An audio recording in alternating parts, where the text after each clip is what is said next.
دیں اپنے کندھوں پر، وہ لاد کر میں نے پل صراط سے گزرنا ہے۔ میں نے اگر کسی کا حق کھایا ہے وہ میرے کندھوں پر ہوگا، اگر میں نے کسی پر ظلم کیا ہے وہ کہاں ہوگا؟ وہ میرے کندھوں پر۔ وہ سب کچھ کو لاد کر میں نے پل صراط سے گزرنا ہے۔ تو جب یہ کہا تو شاہ محمد کہنے لگا حساب ادھر ہی چکتے کر۔ اس نے اپنا مطالبہ رکھا سامنے، تو شاہ محمد نے کہا اس کو جو کچھ اس کا بنتا ہے وہ اس کو عطا کیا جائے، بلکہ اس کو زیادہ دے دیا جائے۔ تو اس لیے وہ وہاں سے ہم نے کیا کرنا ہے؟ گزرنا ہے، وہاں سے گزر کر جانا ہے۔ حدیث میں آتا ہے جناب رسول اللہ جو میں کہہ رہا تھا صلی اللہ علیہ وسلم نے ارشاد فرمایا کیا ہوگا کہ حضرت عائشہ نے فرمایا یا رسول اللہ ننگے ہوں گے لوگ، شرم نہیں آئے گی؟ آپ صلی اللہ علیہ وسلم نے ارشاد فرمایا عائشہ وہاں کسی کو کسی کا خیال ہی نہیں آئے گا۔ ہر شخص اپنے اعمال کی بدولت ایسا فکر میں ڈوبا ہوا ہوگا اس کو کوئی پتہ نہیں ہوگا یہاں کیا ہو رہا ہے، کیا ہو رہا ہے یہاں پر۔ ایک امام غزالی پڑھ رہے تھے بیٹھ کر، بادشاہ کی سواری گزری وہاں سے، بڑے ڈول ڈھمکے اور بڑے شور شرابے۔ تو کسی نے آ کر امام غزالی سے پوچھا کہ یہاں سے بادشاہ گزرا ہے؟ مجھے تو نہیں پتا، میں تو اپنا مطالعہ کر رہا تھا، میں تو پڑھ رہا تھا۔ اللہ اکبر۔ تو جب کسی کو فکر لاحق ہو جاتی ہے نا اس کو نہیں پتا ہوتا یہاں کیا ہو رہا ہے، وہ اپنی فکر میں مبتلا ہوتا ہے۔ تو آپ نے فرمایا وہ تو ہر شخص اپنی فکر میں مبتلا ہوگا۔ تو جناب رسول اللہ صلی اللہ علیہ وسلم نے ارشاد فرمایا کہ وضو کروا رہے تھے نا، تو فرمایا کہ ماں کیا مانگتا ہے؟ کہ یا رسول اللہ صلی اللہ علیہ وسلم، صحابہ نے حضور سے رفاقت ہی مانگی، حضور قیامت کی رفاقت، آپ کا ساتھ۔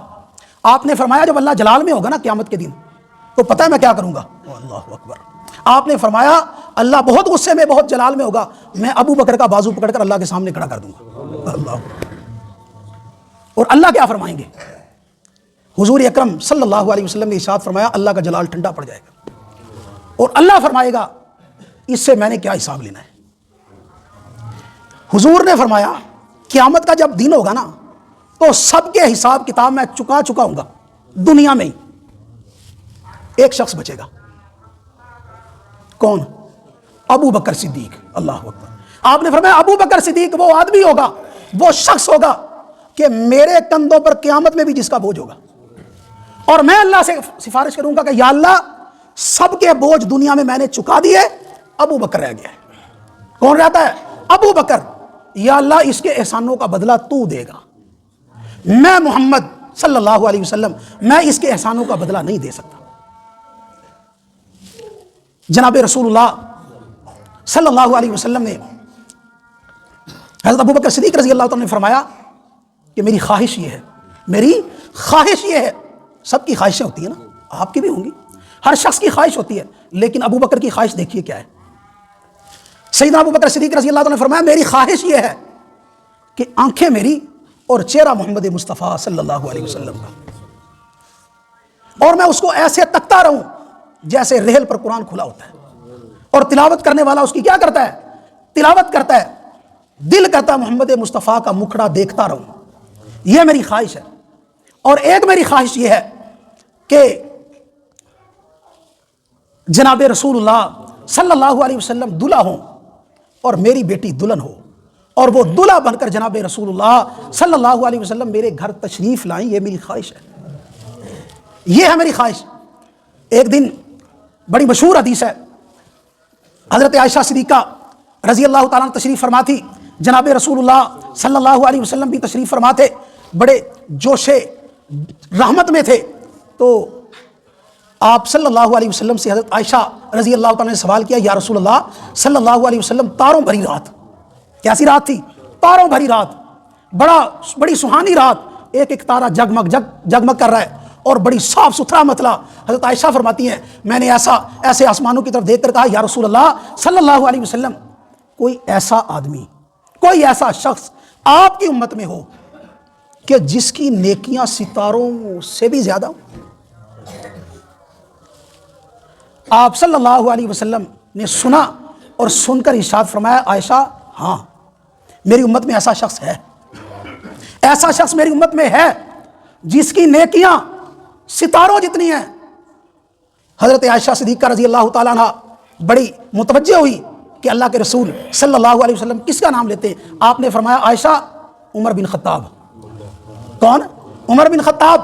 میری امت کا ایسا آدمی ہے اس کی نیکیاں ستاروں سے زیادہ ہیں۔ حضرت عائشہ رضی اللہ تعالیٰ عنہ ایک دم ٹھٹک گئی کہ میرے ابا کا نام نہیں آیا، جس کا پہلے نام آیا کرتا تھا۔ تو سوال کیا، یا رسول اللہ صلی اللہ علیہ وسلم میرے ابا جان؟ آپ نے فرمایا عائشہ، تیرے ابا کی تو صرف 3 راتوں کی نیکیاں، جو غار ثور میں میرے ساتھ 3 راتیں گزاری تھی، جو 3 دن میرے ساتھ غار ثور میں گزارے تھے، عائشہ وہ 3 دنوں کی نیکیاں تیرے باپ کی عمر کی ساری زندگی پر بھاری ہیں، عمر کی ساری زندگی کی نیکیوں پر بھاری ہیں۔ تو یہ مہینہ سیدنا ابوبکر صدیق رضی اللہ تعالیٰ عنہ کی وفات کا ہے، 22 جمادی الثانی۔ تو اس حوالے سے میں نے چند معروضات آپ کے سامنے پیش کی ہیں۔ یہ لوگ بڑے مقدس لوگ ہیں، حضور اکرم صلی اللہ علیہ وسلم پر جنہوں نے جان چھڑکی ہے۔ یاد رکھیے، صحابہ کے بغیر آپ کا کوئی عمل قابل قبول نہیں۔ کیا خیال ہے؟ صحابہ کے بغیر جناب رسول اللہ صلی اللہ علیہ وسلم نے جو نمونہ تیار کیا تھا وہ کون ہے؟ صحابہ۔ کون ہے؟ صحابہ ہیں۔ تو نمونہ ہمارے لیے آئیڈیل جو جناب رسول اللہ صلی اللہ علیہ وسلم نے چھوڑا ہے وہ کون ہے؟ صحابہ۔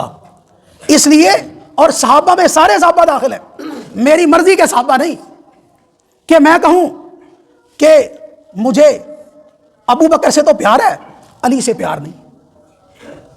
سارے صحابہ میرے ایمان کا کیا ہے؟ جز ہے۔ میرا ایمان ہے ابو بکر صدیق ہو تب، فاروق اعظم ہو تب، عثمان غنی ہو تب، علی المرتضیٰ رضی اللہ تعالیٰ عنہ تب، حسنین کریمین ہو تب، سیدنا امیر معاویہ رضی اللہ تعالیٰ عنہ تب۔ حضور کے سارے صحابہ وہ کیا ہیں؟ ہمارے ایمان کا کیا ہے؟ جز ہے۔ ان کے بغیر ایمان مکمل ہوتا نہیں ہے۔ اس لیے صحابہ اکرام کا، اہل بیت کا ادب، احترام، یہ ہمارے عقیدے میں شامل ہے، ہمارے عقیدے میں شامل ہے۔ جناب رسول اللہ صلی اللہ علیہ وسلم نے ادب ہی سکھایا ہے۔ کیا سکھایا بھائی؟ ادب۔ آخری بات، جناب رسول اللہ صلی اللہ علیہ وسلم نے ارشاد فرمایا، جب قیامت کا دن ہوگا نا تو قبریں کھلیں گی، آپ کے علاقے کی قبر بھی کھلے گی، جہاں جہاں قبریں ہیں وہ قبریں کیا ہوں گی؟ کھلیں گی۔ فَإِذَا هُمْ مِنَ الْأَجْدَاثِ إِلَىٰ رَبِّهِمْ يَنْسِلُونَ، اللہ تعالیٰ سورہ یاسین میں فرماتے ہیں اچانک قبریں پھٹ جائیں گی اور لوگ اٹھ کھڑے ہوں گے۔ تو جناب رسول اللہ صلی اللہ علیہ وسلم نے ارشاد فرمایا، ہر علاقے میں جہاں میرا کوئی صحابی دفن ہو گیا وہ ان کا سردار بنا کر اٹھایا جائے گا، وہ آگے ہوگا اور ساری امت اس کے کیا ہوگی؟ پیچھے ہوگی۔ تو جو صحابہ سے بغض رکھتے ہیں وہ قیامت کے دن بھی کہیں اور طرف ہی جائیں گے۔ صحابہ کا رستہ جنت کا رستہ ہے، صحابہ کو چھوڑ کر جنت ملے نہیں سکتی۔ اللہ تبارک و تعالیٰ مجھے آپ کو عمل کی توفیق نصیب فرمائے۔